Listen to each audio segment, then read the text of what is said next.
সবাইকে সংবাদ এক নজরে স্বাগত। সঙ্গে আছি ফাতেমা রশিদ। বাংলাদেশের সঙ্গে ব্যবসা বাণিজ্য বৃদ্ধি, বিনিয়োগ সম্প্রসারণ এবং বাস্তুচ্যুত মিয়ানমারের নাগরিকদের জন্য মানবিক সহায়তায় ধারাবাহিক সমর্থন অব্যাহত রাখার বিষয়ে আশ্বাস দিয়েছে চীন ও কানাডা। বৃহস্পতিবার মালয়েশিয়ার রাজধানী কুয়ালালামপুরে ৩২তম আসিয়ান আঞ্চলিক ফোরাম ARF-তে বাংলাদেশের পররাষ্ট্র উপদেষ্টা মোহাম্মদ তৌহিদ হোসেনের সঙ্গে পৃথক বৈঠক শেষে কথা জানান দুদেশের পররাষ্ট্রমন্ত্রী। দেশের চলমান সংকট নিরসনে নির্বাচনের কোনো বিকল্প নেই বলে মন্তব্য করেছেন দলটির সিনিয়র যুগ্ম মহাসচিব রুহুল কবির রিজভী। আর সংস্কারের নামে সুকৌশলে নির্বাচন বিলম্বিত করার পায়তারা চলছে অভিযোগ করে দ্রুত নির্বাচনের তারিখ ঘোষণার দাবি জানিয়েছেন দলের ভাইস চেয়ারম্যান শামসুজ্জামান দুদু। রাজধানীতে আজ আলাদা অনুষ্ঠানে এসব কথা বলেন তারা। রাজধানীর সূত্রাপুরে গ্যাস লিকেজ থেকে বিস্ফোরণে শিশুসহ ৫ জন দগ্ধ হয়েছে। শুক্রবার ভোররাতের দিকে আহত অবস্থায় তাদের উদ্ধার করে জাতীয় বার্ন অ্যান্ড প্লাস্টিক সার্জারি ইনস্টিটিউটের জরুরি বিভাগে ভর্তি করা হয়।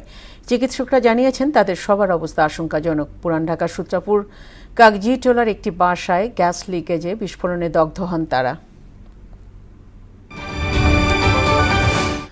ঢাকা সিলেট মহাসড়কের আশুগঞ্জ থেকে ব্রাহ্মণবাড়িয়া অংশে ৩৪ কিলোমিটার জুড়ে তীব্র যানজট দেখা দিয়েছে।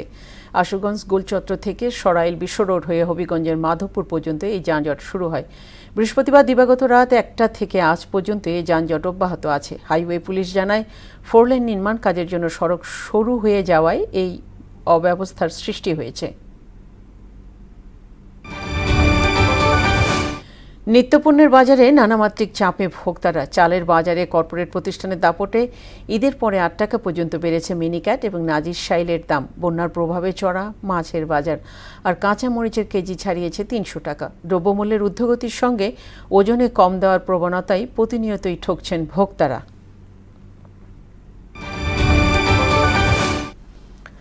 ইসরায়েলি বর্বরতায় গাজায় একদিনে আরও ৮২ ফিলিস্তিনি নিহত হয়েছে। এতে ৫৭,৭০০ ছাড়িয়েছে মোট প্রাণহানি।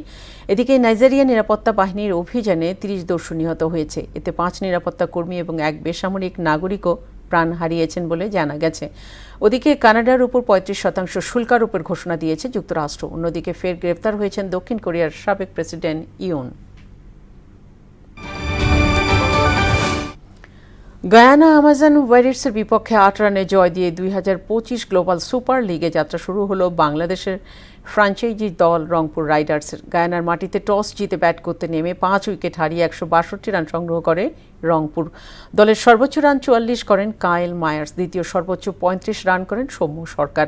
জবাবে ব্যাট করতে নেমে ১৫৪ রানে অল আউট হয় গায়ানা।